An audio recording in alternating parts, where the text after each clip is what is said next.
Welcome. I'm glad you're joining us tonight. It's Tuesday night. We are live. And so that gives you the opportunity to ask questions as always. And we do welcome them in the chat box if you have the YouTube app or if you are watching on your computer. Uh, Feel free to throw in questions, comments. I have a couple questions for the audience tonight. And as always, we do really appreciate your guys' involvement. That's why we do this live. And so don't be afraid. We're going to have a good time. All right, so tonight, who loves correction? I wrote this topic title down before we actually started our last week's topic. And the reason why is because I asked a question last week about, because last week's topic was how to know your real friends. And so we talked about, I asked the audience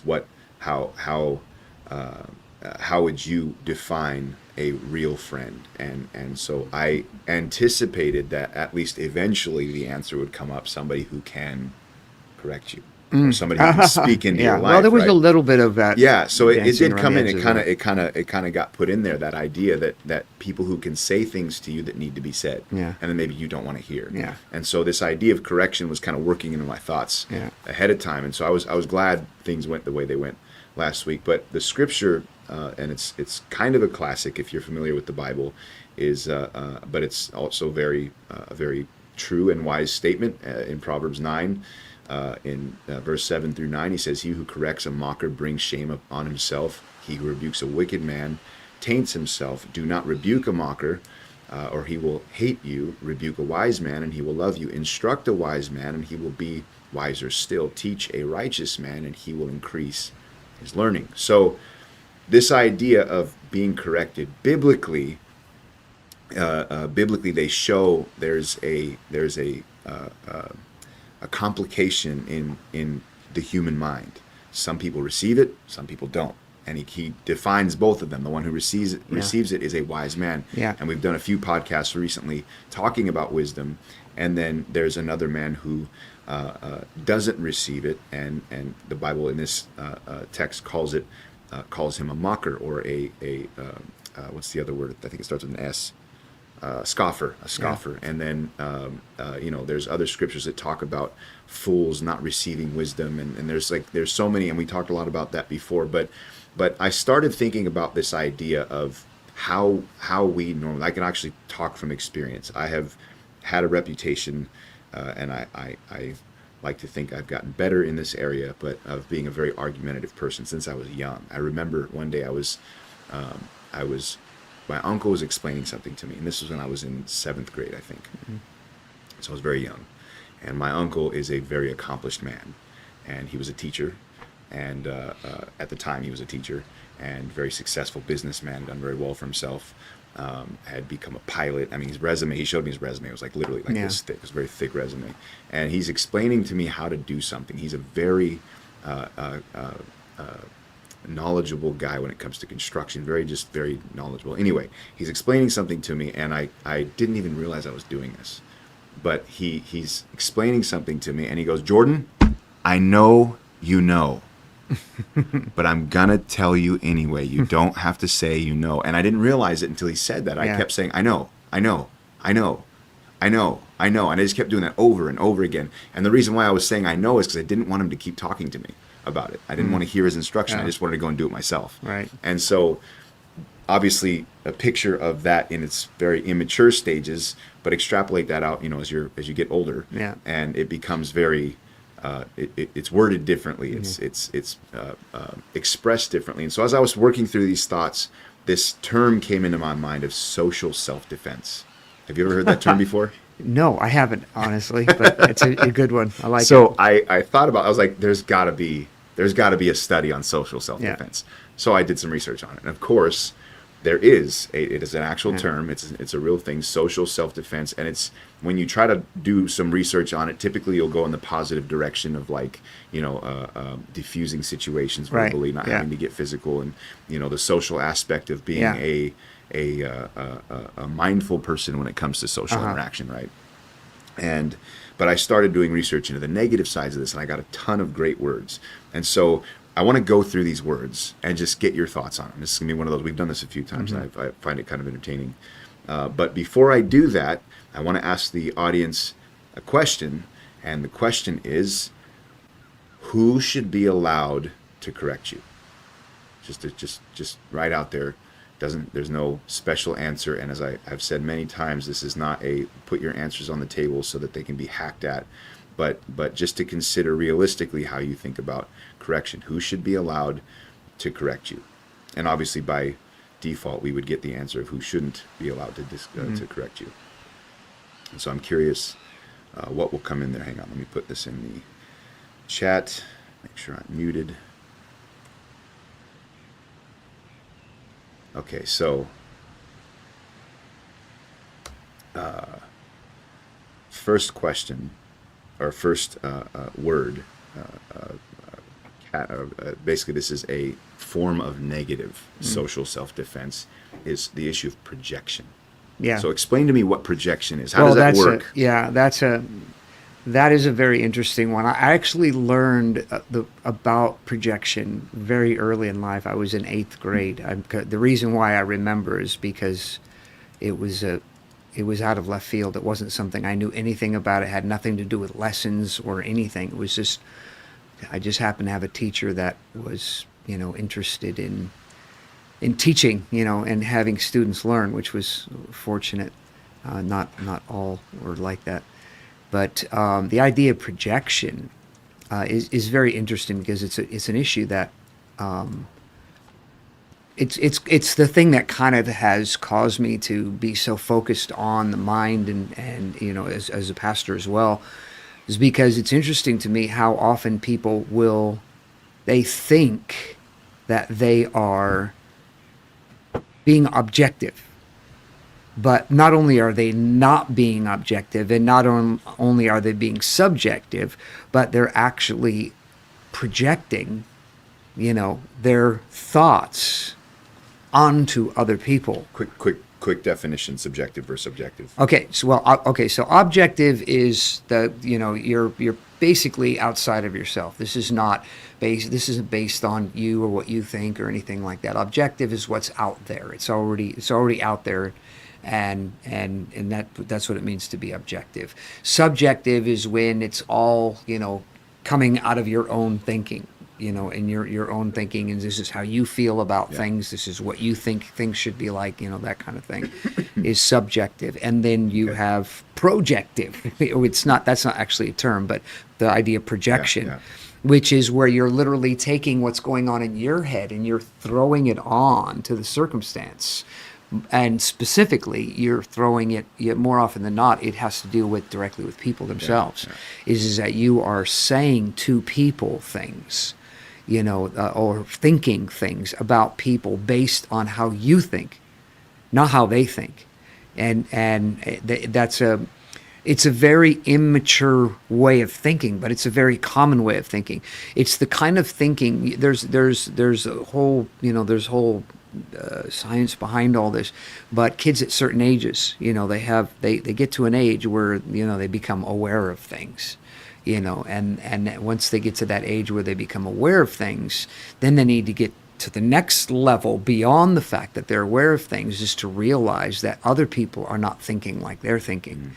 So that's the next level of maturity. And sadly, there's a lot of people that, I wouldn't say they don't get that at all, but they do very poorly at understanding. They actually begin to move towards the direction of thinking that everybody thinks like they do. Or if they don't, they should. And so that's kind of the foundation for people's thinking that like you said, it's a negative, because people don't think that way. And what it comes from is interesting, because it's a subconscious thing. But what happens is it's the idea, the thinking that, if I were them, given the circumstances, this is how I would handle things.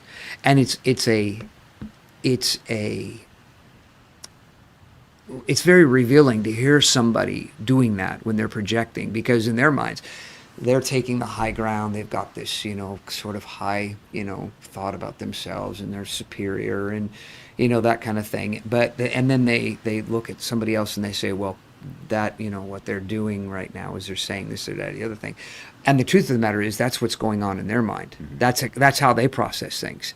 And so it's sometimes it's a little scary because you think, wow, all that blah, blah, blah, this and that and the other thing, and you hear them talk about everybody like that, and you think, man, God, it must be a real ugly place inside of your head, because you really believe that this is how people are, generally speaking, and not only that it's the way people are, but acceptably so. It's like, it's okay, it's understandable. They're like that. They're kind of screwed up, and so it's okay, But that's not how they are, but it is how you think, and you project that on other people. And it's funny in talking to people. There's a real mystery to thinking, for me personally, because the idea of thinking, is when you say certain things, based on experience or things that you've read or something like that, I would think, and I don't know exactly why this isn't the case, but I would think you would say, well, that applies to me also.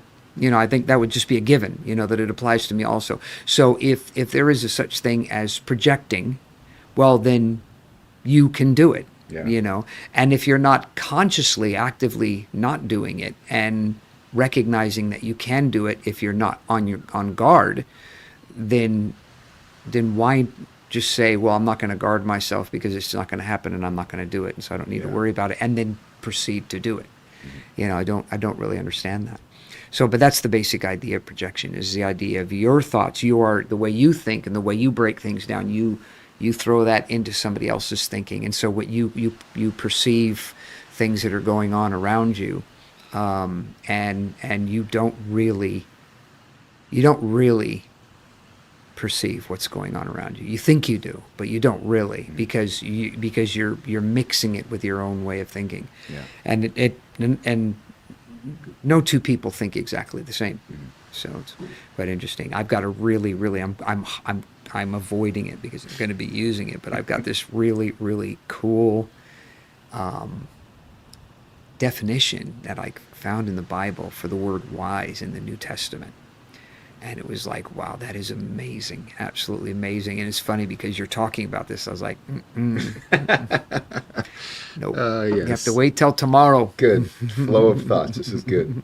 So plug for tomorrow. Encourage everybody to join us. Yeah, but it's really, plug it again. It's really life changing. And when I thought about that, I thought, that's it. It's exactly the kind of thing that, when the Bible talks about being wise, the kind of thing that I've been constantly trying to preach about. And try to get people to understand about thinking. And so it's like, cool, this is great. It's a great word. And it was, it's like, just a little phrase, a little sentence, well, but it was like, give it to us. Stop talking about it. Oh no, I'm going to torment you with it. You're just beating around the bush now. I'm going to torment you. So there's a long list of these terms. We're not going to go through all of them tonight.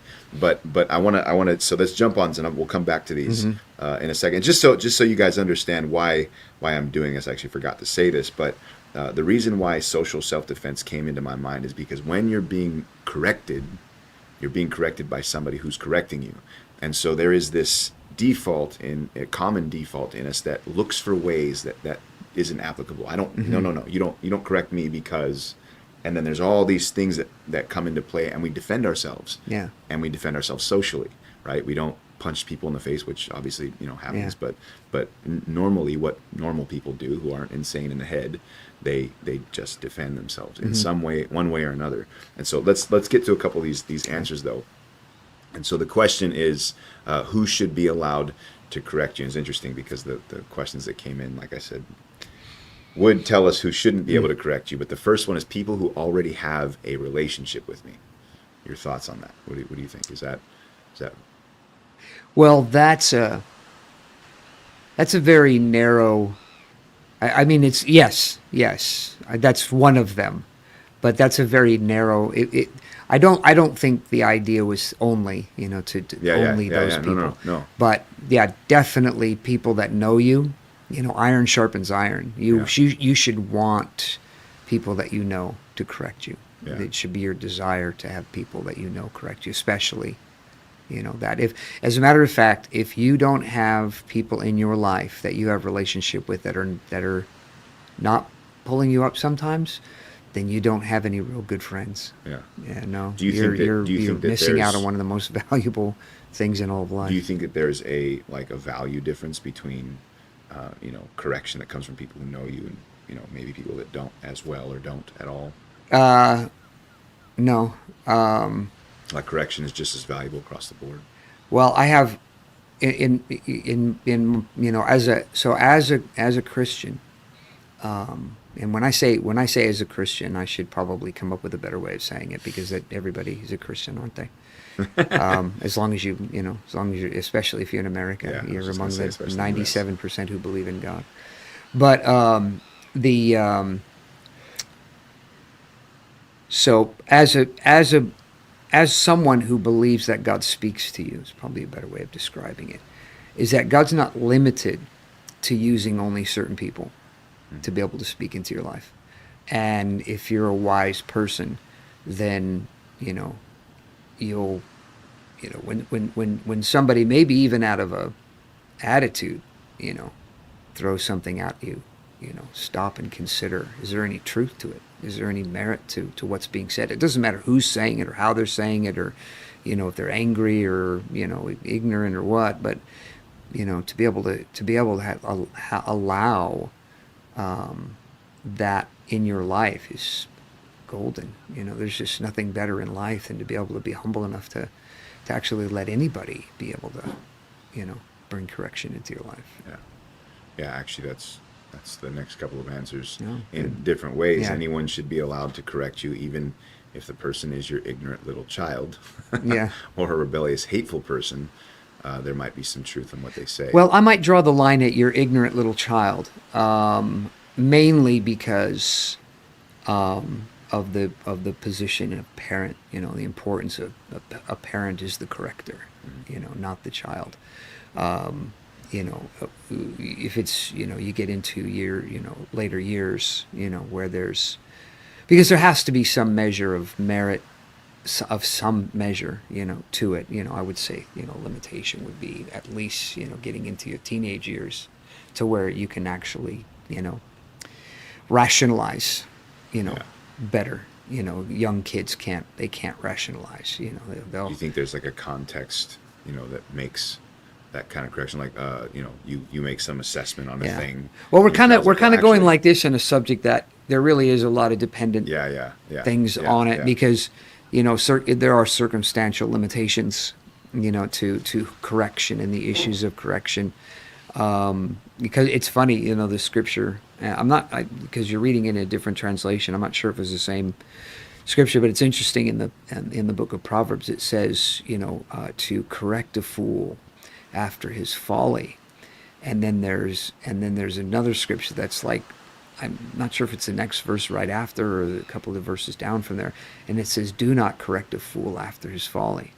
And so you think, what? How do you work that through when one scripture says, you know, don't correct a fool after his folly. Another one says correct a fool after his folly. This is specifically what it says, and the reason is circumstantial, and that's very important, is because, if you know that this fool is not gonna receive it, then there's no point in arguing with a fool.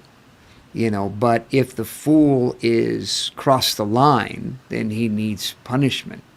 And so, that it's more of the correction is more of a punishment than an actual, hey dude, you need to learn from this. It's more like, no, I'm going to just beat you. Is it the Proverbs 26:4? Do not answer a fool according to his folly, lest you be like him. Yes. Yeah. Okay. Right. And then the other one that says answer a fool according to his follies. It's literally like 2 verses down or something like that.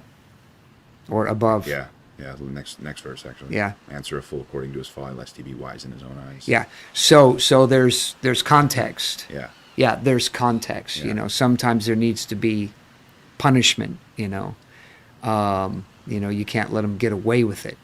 But at the same time, you don't. So it's the balance between, not allowing a fool to get away with being foolish, but at the same time not becoming a fool in the process. So That's there's a interesting. balance. Balance to that. Yeah. Last answer. Oh no, we got a couple more here. Okay, so probably should be humble enough to hear out everybody's correction. Yeah. Now here's an interesting twist, and we can turn this into a question. Now, whether you apply it or not depends on the correction, if it's true or if it will help. Now, I guess the question is, do you always hear the intended correction all the way out, or Yeah. do you just stop and go, that's not true? Well, this is the big problem with when it comes to correction is, if you're not a person who is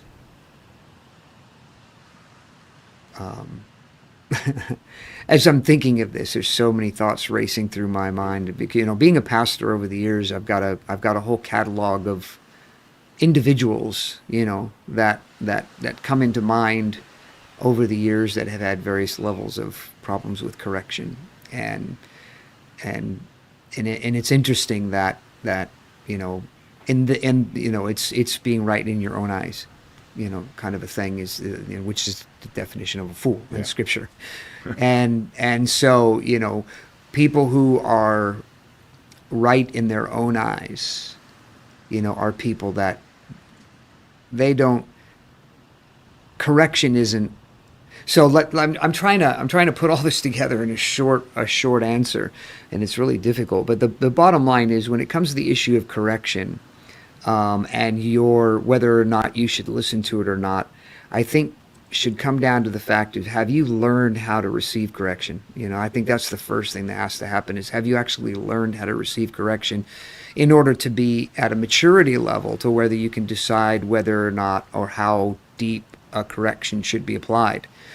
Have you already established the maturity of being able to be corrected? And I would say that the measurement of that would be, just think back in your life how many times you've changed because somebody corrected you. If you're thinking, you know what? Oh yes, I remember when I was 8 years old. It's like, that's it. You're a grown individual now, and the last time that you can remember being corrected where you actually changed was when you were 8 years old. Then you don't know how to be corrected. So the idea of how far you should take that, you don't know how to do that yet. You haven't learned that yet. But if it's something like, oh no, I remember, just in this past 2 or 3 months there was this happened and that happened, and it really did. I realized, I do need to change this, and I've been changing regularly, and not just from somebody that you admire, from somebody who who is in a position to bring correction to your life, that you don't want to hear correction from. Yeah. So it's a real, how far you take the correction really is. It's an issue of maturity. Yeah, that's interesting. That actually blends perfectly with this last answer. I'd say everyone knows something you may not know. Of course, you'd need to have some discernment, I think. Yeah, you do. You have to have the ability to work through things. But like I said, it just your general disposition. It's funny because there's some people that there is God is into authority. And when you understand that if you are not under authority, which means somebody who can correct you, somebody who has kind of carte blanche to correct you, if you don't have people like that in your life, that's it. When they come and correct you, you just receive it. If you don't have anybody in your life like that, then you probably have very little, if any, authority in your life. I don't mean that you have a job, as an employee, an employer, or, that you're a boss or something like that. When I say authority, that's not what I'm talking about. You probably, if that kind of person was a boss, they're probably a bad one. They're probably the kind of person that really doesn't think about the well-being of his employees. He only thinks about getting the job done and looking good. But what I'm talking about when I talk about authority is you're in a position in life where there's people that are following you. It's very different. Yeah. So let's go through a couple more of these, but I figured why not just toss this out to the audience as well, as what are some ways people avoid correction? And so I'll throw this out of what I'm saying people, but Let's just see how this goes. One of my most unfavorite things in all of life. You know, there's nothing I hate worse than excuses. So if you're the kind of person that likes to look for certain things to irritate certain people, and you want to irritate me, just use excuses. You'll get it. You'll get it. Wait, so this is an audience question now, because you're going to answer the question, but don't answer it yet. Oh, okay. Yeah, this is an audience question. So I'm asking the audience, what are some ways people avoid correction? Let's yeah. go back. Let's go back to some of these default social self-defense methods. Okay. And talk about. Let's just pick one out here randomly. Overgeneralization.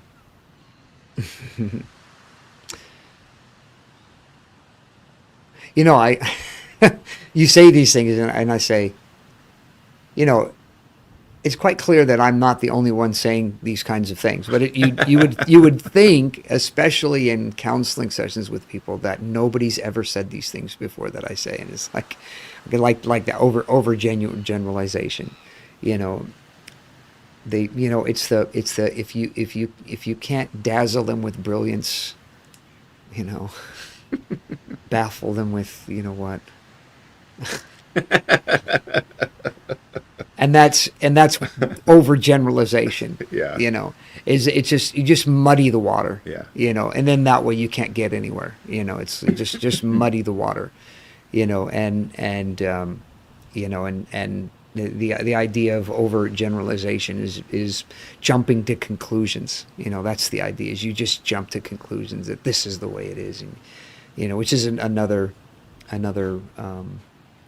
very negative thing to do, is to just, you know, jump to conclusions about things, especially when you're dealing with conflict. I'm gonna add that to my list here. By jumping to conclusions. Yeah. So what about okay? This is yeah, because you don't get anywhere in it's funny, you know. Like, I just think about the conflicts situations. It's so refreshing when you know, especially as a pastor, when I'm talking to somebody and they don't want to fight with me about it. You know, it's like, you know, it's the relationship between a pastor and people in the church, the way it's biblically, is the pastor's, he's like the dad, you know. And when you read the Bible, you know, and you read the letters of Paul, and you see that there are people in the church that these are obviously represented as bad people. These are bad people, you know. They're not good people. These are bad people, and these are people that are hindering the gospel. They're frustrating what God's doing, and it's the people that are arguing with Paul. You know, it's always the people arguing with Paul, but yeah, we've got this book in our hands, which makes it very clear that Paul is speaking by the power of God. You know, but during the time, they didn't know that. You know, they didn't know it was God that was speaking. Yeah. They thought it was man speaking. You know, and we don't need to listen to this guy. Who is Paul anyway? You know, who cares? You know, Paul who? Who's Paul? You know, 10 years from now, 50 years from now, nobody's even going to know who Paul is. You know, it's like, no, he's like God's man, you know, and you know, 2,000 years now, and that's just been authenticated. You know, it's not, you know, but at the time, you know, and it's funny because, you know, in churches like that, it's like, you know, people, they just want to argue and fight, and it's like, why are you arguing and fighting with me? I didn't ask to be your pastor. I was forced to be your pastor, not my choice. I didn't choose to pastor you, you know. And you're arguing with me as if somehow, you know. And the thing, you know, this is what I mean about jumping to conclusions and the overgeneralization. Oh, you just this, you know, or you just that, you know. And it's like, you know, I mean, I've had conversations with people, and I tell them after, you know, when they say what they say, I say, well, then I'm disqualified, you know, biblically. I'm disqualified from being a pastor. Why am I still pastor then? You know, why isn't God taking me out of this? You know, if what you're saying is true and all these things are true, then, and it's funny, you know, because they're willing to hold, you know, it's cognitive dissonance. They're willing to hold contradictory ideas, you know, in their mind. Well, you know, God did put you here, but that doesn't mean I have to listen to you. It's like, okay. Yeah. I don't know what that means, you know, because I can't make any sense out of it at all, you know. And it's like, okay, so if God's the one who appointed me here, and he also brought you in this church. I would think he probably would want me to say something to you. I don't know. It just seems to be that would be the way it should be. You know, it's like, no, no, no. I go to this church. You're the pastor, but we stay in our separate corners. Okay. Excuse me. So these are the the answers coming in. This is fun. I feel like we've touched a reservoir with you here. These different methods are. They're drawing a lot. You got a lot to say about each one. Oh, and there's literally well, like, I have a list of like it's so. I mean, this is you're talking about here's something. Here's scientific information. Yeah. That you would think that everybody knows. I mean, not because it's not. It's you found it, right? I mean, you don't have a PhD. No. So it's like if it's out there to be found, why don't why is it that why does anybody want to go on living in their own imagination, when they can, learn about what life's really like, and live in the real world. And when you live in the real world, it works. Life's much easier when you live in the real world. But if you're constantly wanting to fight against it, and it's funny, man, because over the, having pastored here for 20 years now, so that's the longest I've ever pastored anywhere. And having, or about 16 years. Just the point is just the longest I've ever been anywhere, but just interesting over the years of just people that have been helped simply because they can take correction, and people that haven't been helped simply because they can't take correction. Mm-hmm. And people who used to not be able to get help and were tearing their lives to bits, they decided to listen, and then it all stopped. And it's like, and it's not the idea of me, it's the idea of receiving correction. Yeah. It's just when you just decide, okay, I'm going to start listening, everything changes. And it's so funny. And so the idea of trying to tailor the idea of correction, is really not necessary as much as learning how to receive correction. So even if it comes from different places, it's like there's I mentioned about the child. If a child could, I've not seen it happen, but if a child could genuinely, well, I take that back. I have seen times where and there is a time where a child can correct you when it comes out of a right spirit, and it's not just being a mouthy little brat. Be careful. You're going to hit your head on that. Or you've got something on your back or something like that. Yeah. It's I do well with my grandkids. My grandkids, we joke around and we play around, and there are times where I have to tell them, hey, knock it off, you've gone too far and stuff like that. But when they say something that is actually useful information, I can tell in their voice they want to tell me something, they want to inform me about something, and it's I'll listen, because it's not, oh, you're just a little stupid kid, I don't listen to stupid little kids, just because it's so healthy to have a good attitude about receiving correction, especially when you're angry. It's one of the things. It's so one of the things I like the least about pastoring is when people want to come into my office, whether they want to talk to me or I need to take them in there, and they're angry, and I can tell they've already decided, what, I don't care what you say, we're going at it, and it's like, don't want to do this because I'm only here to help you. If you don't want to be helped, I don't want you to be in here. But the problem is that the next step is I may have to kick you out of church. Because you're a problem, and you can't just be a problem. It's, in the early days of my pastorate, I would, we need to be gracious. We need to help these people. And there is a point for that. You need to do that. But there's a point where it's like, what? Hit the road, man. There's just no point in you being here.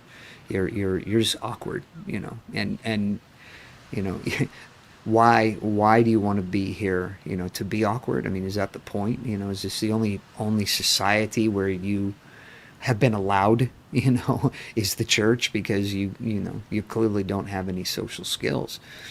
But, I think right at the top of the list is if, you want to change any of that about yourself, you get tired of being that kind of person, learning, just learning how to receive correction is powerful. I mean, it makes such a big difference in your life, and you begin to realize how much there is to learn when you start being open to correction, and you just let correction be a part of your life and your relationships.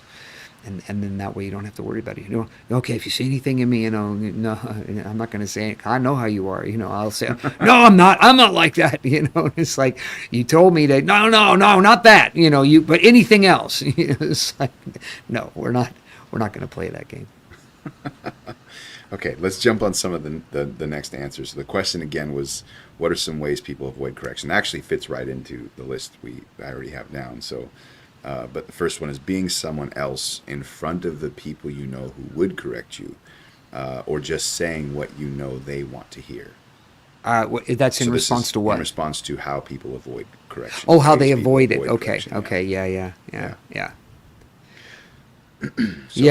Thoughts It's the Eddie Haskell syndrome. I don't know if you remember him by name. No. So there's a show way before my time, but it became such a classic. I mean, this particular part, a young boy named Eddie Haskell, especially for the era of it, what it was, is because it was. Have you heard of Leave It to Beaver? Yeah. Okay, so he was a friend of Beaver's, but he was a real devil, he was a real bad boy, and so, but he would come over to their house, and he'd go, "Oh, Mrs. Cleaver, that's a beautiful dress that you're wearing today." And he was like that. And she'd walk out of the room and she'd go, "What is she being all nosy about in here anyway?" And he would, his whole demeanor would change when she was out of the room. And then she'd walk in and go, "Oh, I was just talking about how nice your cooking is and how much I like," that was his classic, he was like that. And so, but that, I know people like that. It's like, they're there, "Oh, that was a great sermon today, Pastor." And I was like, "Oh, thanks." Wait till I walk out of the room.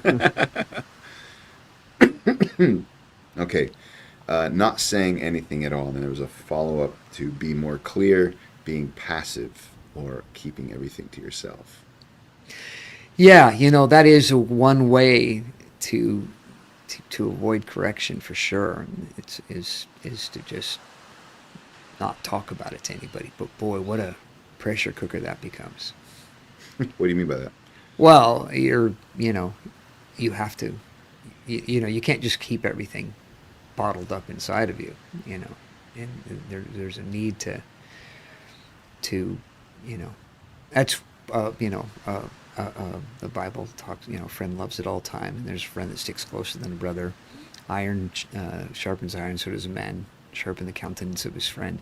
Is you need people in your life that you talk to, and you need lots of people in your life like that, not just one. Because usually when it's just one or two or a couple, you're not looking for people to correct you. You're looking for people to not correct you. And so you're very selective in the people that you allow into your life because they're not going to correct you. It's the thing, I think, I can't remember if it was the last podcast or the one before that, I talked about the idea, of a girl who'd made the statement, about how her idea of a good friend is somebody who stays out of her business. And it's like, you don't have any friends then. You have, I should say you probably have a lot of best friends, but no real friends. Best friends according to that description, people who just stay out of your life. That's just people who think like you think, and act like you act and agree with what you agree with. It's just an echo chamber. You're just finding people to surround yourself with so that you don't have to change. And you won't change. And that's the sad part, is that one of the great things about life is changing. I'm glad. I look at my life at, now at 62, and I see the differences in myself from 50. And 40 and 30 and 20, I wouldn't try to put a scale on it, but I would say every 5 to 10 years, I'd look back and think, man, how much I've changed, in 5 to 10 years, so many different factors, of things that have happened. And it makes life worth, continuing to live, because it's okay, well, this isn't my final stop, and it's one of the things that has always been my goal, especially at 62, is that I'm not, it's possible that I could live to be 90. It could be another 30 years. That's a long time, And so I don't want to be like I am now, at 90. I want to be very different. I want to be much wiser than I am. I want to understand things. I want to be more gracious. I want to be more like Jesus. I want there to be more in my life than what I am right now, not just this, Yeah. like as if I had arrived or something like that. And the only way that can happen is by being open to correction, because it's the only way. Life is school. You're learning all the time. But if you decide, no, I don't want to learn anymore, well, then that's it. You're just there. And you just, and I don't know that you probably won't keep friends if you're like that. I don't think you can. I don't think you can keep friends. I think the people that you're friends with today, you probably won't be friends with 10 years from now if you're not the kind of person that's changing. Yeah. Because everybody's changing who's going somewhere. And friendships are the currency of people who are wise, and so people who don't have good friends are not wise, because they're not wise people. They want to live life a certain way. They're trying to chip off a corner of life, and just keep it to themselves. And what's that worth, when you're gonna die, Yeah. Yeah. So the next is pinpoint what the other person is doing wrong when being corrected, being emotional and attacking instead of taking the correction. Oh.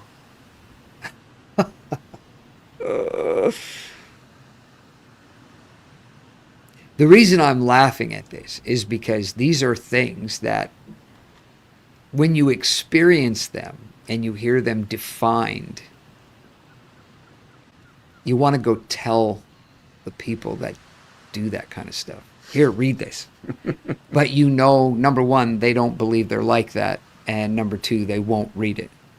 So it's like, so it's so funny. And so this kind of stuff is the kind of stuff that the people who don't have the problem are usually the ones that know about it. But the people that have the problem, they don't know about it, and they don't want to know about it, because they have the problem and they've already blocked it off. But that's, there's another term for that. It's called shooting the messenger. And that's often the case when it comes to correction in people's lives, is they want to shoot the messenger. And the idea behind that is the idea of, you if you shoot the messenger, then you don't have to receive the message. But even as silly as that sounds, it is the truth, because it is, the message has nothing to do with the messenger.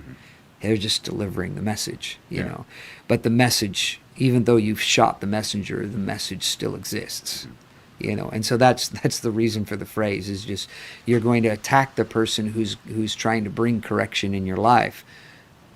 What a silly thing to do. What a foolish thing to do is to attack somebody who's trying to help you. Yeah. So like as we start kind of shifting, because it's 7:43 now, but as we start shifting towards a conclusion on the topic itself, what do you think is just drawing from what you just said? You're talking about, basically now you have been corrected, and that correction could be spot on, right? But now you have a face to the correction, and do you think it's like a thing of where we just take it as like a personal attack, which is why we build up this defense and we use these different methods to try and avoid having to feel responsible to receive it? Like, what is the thing in human nature? The core thing is a lack of self-confidence. It doesn't seem like that, because we think, no, usually people who say this kind of stuff are all bluff and bluster, and they this and that and the other thing, and they're always trying to show how good they are, at everything and stuff like that. But they're protecting a fragile ego. It's not a big ego, but a fragile one, very, very fragile, very easy for them to feel. And sometimes it's because of trauma, that in their past they've been told they're stupid or something like that, and so they've got a permanent chip on their shoulder that they're never going to deal with because they they've this has become part of who they are, and they just relive it over and over and over again, and that's why I would anybody who when you start to be called on the carpet about something, if your automatic response is to be defensive and you can't help yourself, you're probably dealing with a trauma. You're probably dealing with something that happened to you in your past that you've never gotten over.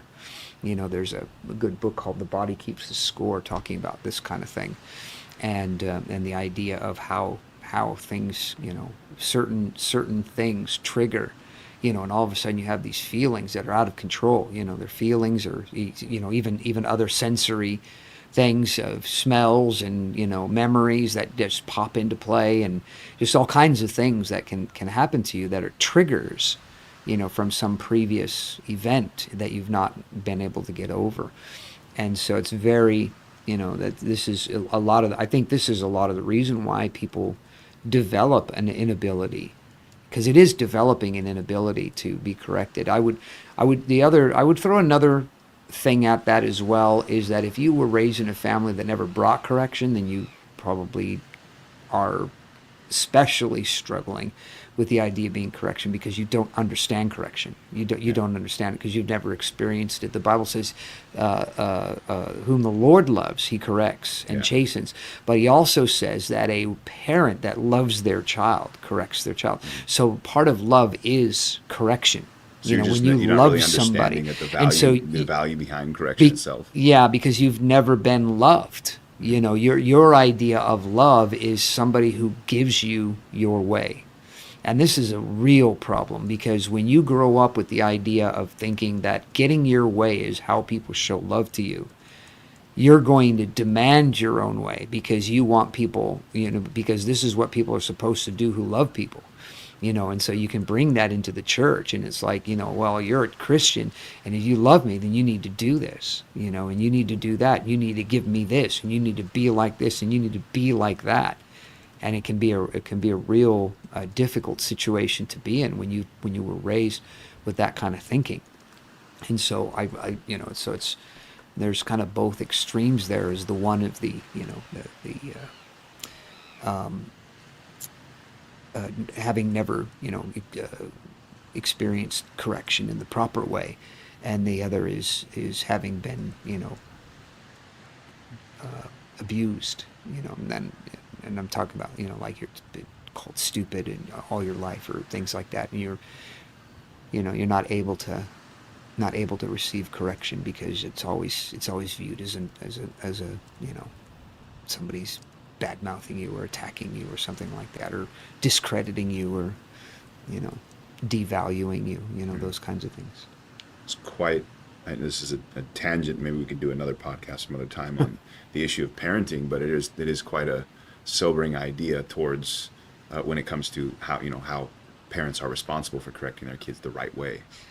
Well, being a wrong way and a right way to correct well, your kids. Here's a very, very sad thing, is that having pastored for 30 years, I've seen kids grow up in church, more than one. I've seen lots of kids who are babies, and then they get, I've dedicated lots of kids over the years, and they've grown up and they're adults now, and they're not saved. And I knew when they were kids they wouldn't go on to serve God because of the way that their parents raised them. Mm-hmm. I knew they weren't going to make it because they didn't have, they were not, their parents didn't understand, how to raise a child, and it's a real problem, and it's sad because, even to this day, there's now a whole other generation of children in our church, and I'm looking and I'm thinking, here we go again, here's another group of people that if their parents don't change, these kids they're gonna walk away, and they're gonna sit there and they're gonna go, I don't understand. I taught them everything they're supposed to know. I brought them to Sunday school. They sat with me in church. And I don't know why. Well, because of how you're raising them. You're not raising them as a Christian. You're raising them how you feel. You raise them the way you think would be a good idea. You're not raising them according to biblical standards, because you don't have biblical standards because you don't understand correction, and so you're not correcting your child. It's usually, you know, it's always the same, neglect or abuse. It's like Yeah. most people have to run onto those extremes. Is they're either not disciplining their kids at all, or they're abusing them, by overcorrecting them, and demanding them to act a certain way rather than guiding them into a way. So now we're kind of getting into, value. There's another topic I had down here was, another point was the idea of explaining the actual value behind proper correction. So what is the intended purpose of proper correction? Like, what's the end goal here? Keep you from driving your life off a cliff. I mean, that's the main thing. Like I said, I'm watching. There are people, that now, I'm not just in our church, but people that I know, especially like young, kids and people different places. I've been all over the world. I've met a lot of people, and so I'm seeing 30 somethings now, kids that were they were little kids, and now they're married, they have families, or they're just starting to have families. They're married, and they've got young kids, and they don't know how to receive correction. And I think this is just an accident waiting to happen. I know that the train is going to go off the rail, because it's not even so much that the train's going to go off the rail, is that they haven't put any rail there. It's like there is no rails, so once you get to that place, it's going to be horrible, because you don't know how to put rails in there. And because you don't have any, you're just blazing a trail yourself. You're, driving the train of your life in sand, and the only thing that's keeping you moving forward is momentum, but you're not, that momentum isn't getting you anywhere. You're slowing down and slowing down and slowing down. I see people over the years, they're excited about being saved, they're excited about serving God. I've seen, it's been a cycle in our church. I've never seen anything like it in other churches that I pastored, but it's been a cycle in our church, is that people have like a shelf life, and a sell by date, and it's a very similar pattern is they come into the church, they're excited, they're doing really well for about 3 or 4 years, and then they start to calm down. They start to take spiritual vacations, and it's like, well, I don't have to be at every outreach, and I don't have to be at every prayer meeting, and I don't have to be at every service, and I don't have to, read my Bible every day, and I don't have to, and it's like, and then as it goes along, it's like they're not reading their Bible at all, they're not praying, there's no relationship with God, and the only thing they're doing is the bare minimum. Where they were, I want to be at everything and be involved in everything, has gone to, how can I be involved in the absolute least that I can be involved in and still be saved? And then it doesn't last. Something happens. There's a shaking. There's a trial, and they're out the door, and it's it's not, there's no time limit on it. It's just, it's not like this happens after X number of years. It's just, I've just watched over the years, and you just see, it's like, if you plot, a chart, you put a dot here, dot here, dot here, and then the next dot, after a year, here, here, here, here, and where things are going, And it's like, if something doesn't happen here, this is just going to keep going down until it goes away. Because you don't, as a Christian, you don't ever, as a real Christian, you don't ever just plateau. You don't ever just hit a point to where you just stay like this. And 50 years can go by and you just plateau and you just stay right here, and you can just keep that. You can just maintain that. No, you just keep going down and down and down. There's a guy I know in Tucson who was a Christian when I became a Christian. And secret sin, and now he's still in church, but he's insane. I mean, he's clinically insane. He's harmless, so he's not he's not in in prison or in a facility, but he's insane. You can't even have a conversation with him. There's no conversation. Even to try to talk to him is he's talking about things from 30 years ago, telling jokes about presidents from the 60s, as if they're still president today, And it's like, you do realize there's a lot of people that they don't even know who those people are anymore, Yeah. and here you are with your joke, just out of, simply because you know, they're not, they're not taking things seriously, they're not thinking about how they need to change, and not able to receive correction, because the Word of God is trying to correct us. We're going to church and we're listening to sermons, and the Word of God's trying to correct us. And when you get to a point to where you're listening to a sermon and you're going, I don't know what I need to do and need that, well, you're in big trouble. Because you're not receiving correction from God. And so you can blame the pastor. You can say that it's the pastor's sermon and that he wrote it with the intention of attacking you. Yeah. But that's not reality. That's fantasy. It's utter fantasy. Because if that was the case, then God wouldn't be there. There would be no anointing. People wouldn't be getting saved. The church wouldn't be a real church. It would just be a denominational religious church with a bunch of 90-year-old people in it. Yeah. It's not to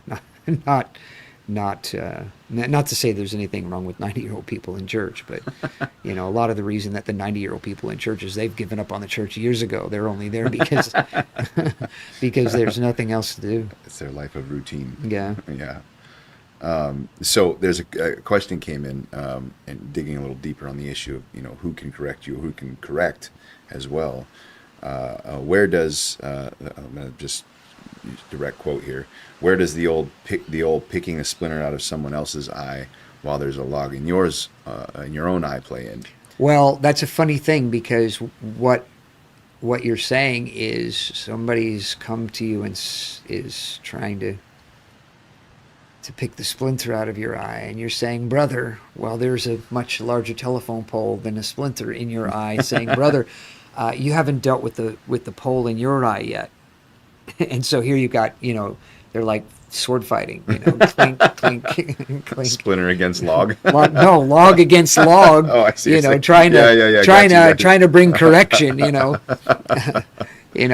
can't correct me because you got a log in your eye. No, you got a log in your eye. And so it's, like I said, it's this sword fight of logs, clunking against each other. And so there's a, so you have to. I think you have to understand that the whole idea of that, what Jesus said, is the idea of when you're going to correct somebody, you need to consider yourself. And so if somebody's trying to correct you and then you want to fight back at them about the log in their own eye, then Jesus is talking about you now. It was the person who was bringing the correction, but now it focuses on you, because now you're not thinking about the what's in your eye. You're only thinking about what's in the other person's eye. Yeah. And so you've now that scripture now that you're throwing at that person's actually the scripture that needs to be used on yourself. Yeah. Yeah. Because if somebody's come to you to correct you, then that's not the time to correct somebody else. That's immature. Yeah. The time to correct them would be some other time after you have dealt with their correction. If they've got a problem and they've got a problem, okay, but that's not the time. If they come to you about a problem, deal with that problem. Yeah. If you're wise. But if you're a fool, then you'll just get into a log fight. Yeah. So closing again. This is actually my last question. But what does it take to be a corrector? Let me just name off the rest of these, just so we can. I'll name them all, with even the ones we mentioned already. But the idea of projection, blame and deflection, passive aggression, avoidance. Passive aggression. That's my favorite one. That's a Christian favorite. We could actually do a whole podcast. Yeah, on passive aggression. we could because that's a Christian classic. Yeah. Sit in church, not do anything, be awkward with everybody. Yeah. But I'm not sinning because I'm not actually doing anything. Yeah. Yeah. Yeah. So manipulation is another one. And then we Yeah, talked you could about, go on and on yeah, with yeah, this. and each one of these could be split down into multiple subcategories and subpoints that are all worth a Yeah. conversation. Yeah. Yeah. But it's interesting how deep this idea goes. I really encourage folks to look up this idea of social self defense. Yeah. And just like look at yourself. It's interesting because as I'm reading through this, I'm like, oh man, this is really, we've had conversations about this, and they're Yeah. just speckled through. Well, one of the things I learned years and years and years ago, and it wasn't from my pastor. It was actually from a friend of mine who had been corrected by Pastor Warner about a thing, and he was trying to Pastor this way, and Pastor Warner said, "Listen, stop defending yourself. I don't want you to defend yourself. This isn't about who's right. I'm telling you something. Now, go do it, or don't go do it. But I don't want to hear your reasons why." And this is the thing of pastoring, is because by the time you've got to a point to where you're actually talking to somebody, as a pastor, you have already done your homework. You've observed, you've seen, you've done, and because the last thing you want to do as a pastor is to confront somebody about something just because somebody else said something. No, you're gathering information. You're making sure that you are informed, because the last thing you want to do is pull somebody into a conversation and say, "Hey, listen, this is a story. This is what's happening. This is what's happening," and then to have to come around and go, "Oh, I'm sorry. I just jumped to conclusions. I'm stupid," and then you lose your credibility. So you don't do that. And so by the time it gets to a point, particularly as in a pastoral situation, by the time it gets to a point that you're actually, sitting across the table and having to have a conversation, for correction, the homework's been done. Now is the time of just saying, "Okay, I'm gonna work on this. I'm gonna implement this. Maybe, can you tell me some ways or some ideas of some things I should do or work on, or what do you think? Give me some pointers or whatever." Or, you know what, I just don't accept it, and walk out. I don't accept it. Walk out, because you are not going to get anywhere by defending yourself. There's no. This is what I meant, and this is what happened, and I meant to do this, and it wasn't like that, and it meant to do that. When you pick 5 or 6 scenarios, and you've got an excuse for every one of those scenarios, take a step back and realize you've just given an excuse for 5 or 6 scenarios that everybody else is wrong except you. You're the only, you did everything right, but everybody else is just misperceiving everything. It's like, that's not what's happening. You're the problem here. And just face it, just accept it, or don't accept it. Don't justify it as if, it's funny because when people do that, I think, what do you think I'm going to do? You think I'm going to look at you and go, "Oh, okay. Oh, that makes perfect sense. Yeah, I totally agree. You should have done that." Is that what they think is going to happen? I've pulled them in with the idea of bringing correction, something that nobody likes to do anyway. And you're going to change my mind, and I'm actually going to apologize for correcting you and realize that I was wrong. That this isn't that kind of thing. This isn't just a knowledge thing, that you go to school and you learn, you observe it, you hear it, you talk to different people. This person's had this experience, that person's had their experience, this other person has their experience, and all you want to do is go, "No, well, in this person's case it was this, and in that person's case it was that, and in that person's case it was that. So everybody's wrong and you're the only one that's right." You're just misunderstood. I understand. Okay, I get it. You're just misunderstood. I'm going to go back and correct those 5 other people that you got into this conflict with, because they must have some kind of problem. It's, why not grow up? Just grow up, or at least man up, or woman up, and say, "Okay, I'm not going to make excuses. I don't agree with you. I'm out." Or, "Okay, I see what you're saying. I understand, and I want to change, and I need help in this." Why not just do that, and make life easier on yourself? Because making excuses doesn't change anything. Yeah. So now that you've said that, this is the perfect place to ask my last question. This is my last question, by the way. And so, because the scripture I read in the beginning, it's split kind of in 2. You have like the first, it's basically saying, don't rebuke a fool. Don't rebuke a fool. Yeah. He'll hate you. He'll mock you, and then or a mocker. And then the second half is rebuke a wise man, he will love you. Instruct a wise man, he will be wiser. Teach a righteous man, and he will increase his learning. So this stems all the way back to our a couple podcasts ago, we kind of started closing off this idea of becoming a deep person. Yeah, We're talking yeah, about wisdom yeah. and how to become a deep person. Right. And this idea of correction really does sum up all of that. That Yeah. somebody that can be corrected has depth. Yeah. And so this scripture's talking. A Yeah. wise man will become wiser. Instruct a wise man, he'll become wiser. He will love you, which Yeah. means you know how to love. I mean, Yeah. there's so much in here. Yeah. And then the idea of being righteous. Yeah. And so there are these three: wise, loving, and righteous. Yeah. Very, very key, these three points. So the question is, how do you become a correctable person? What is the mentality people need to have in order Well, to I become a think correctable one of the person? most important elements of becoming a correctable person is understanding that everyone has flaws, including the people correcting you. And that doesn't mean that you can't receive their correction. And and you can be corrected by somebody who has more flaws than you. It's not, because this is what I was getting at. I don't know if I actually even finished that thought, but the idea of being a Christian is that, being somebody who believes God speaks to people, is that I'm wondering if maybe God's speaking to me through these people, through this circumstance, that God's trying to get my attention. Maybe the David is walking along, and Shimei. Yeah. I think that's his name, is mouthing off at David, and his hired gun says, "You want me to kill him?"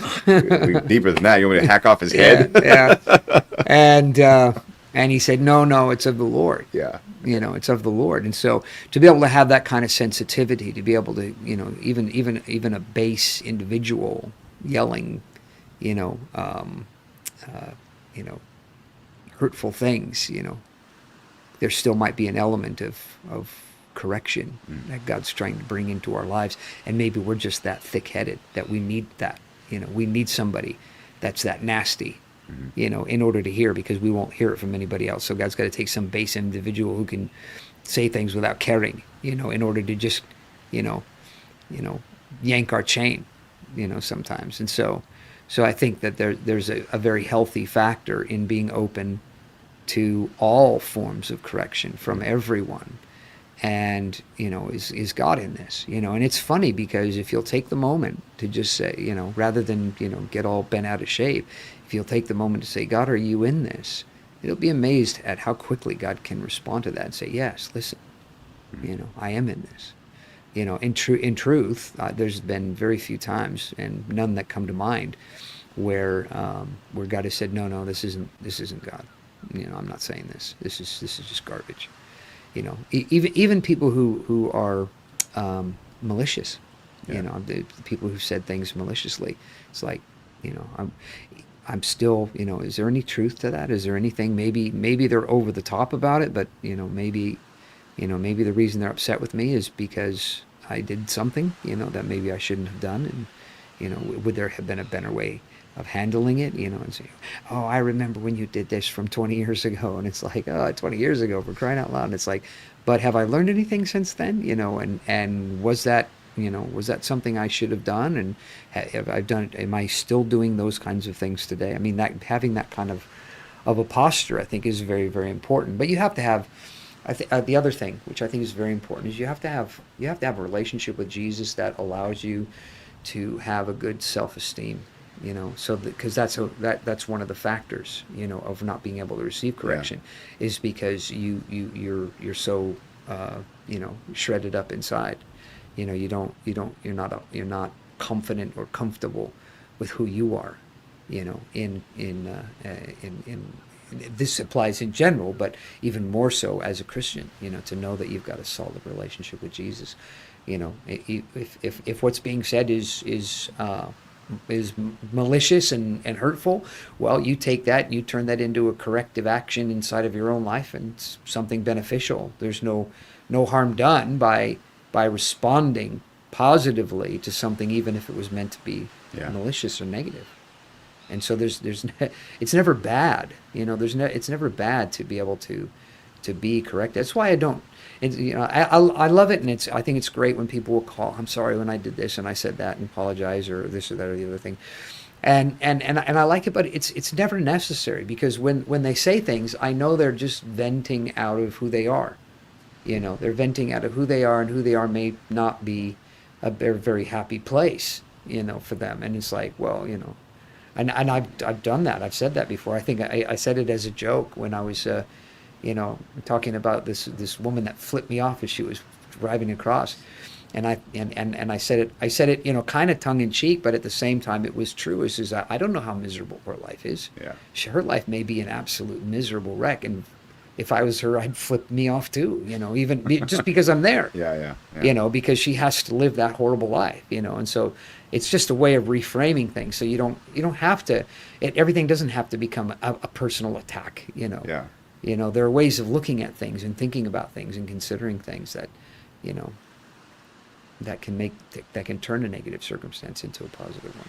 It's very interesting that you're saying. So next week I can give a little bit. Next week I can actually give a plug here, because there's your answer, right? Your answer is that was anything else you wanted to add to that before I go on? Those were the primary. Yeah. Self-esteem and.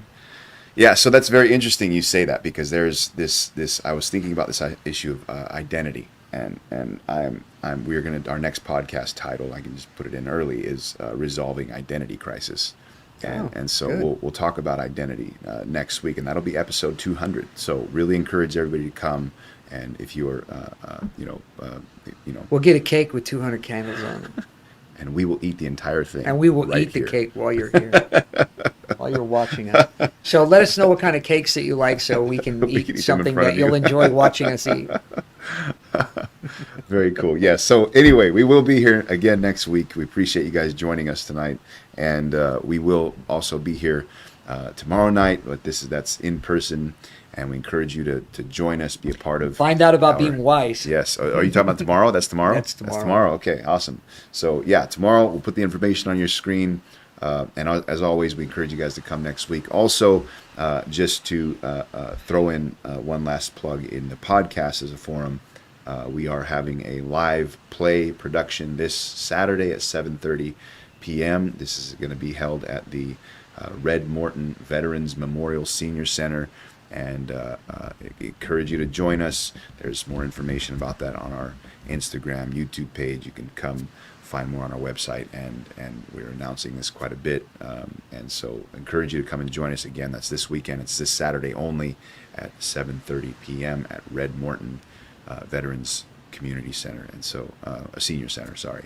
And other than that, we'll see you guys next week. Thanks for joining. Have a good night.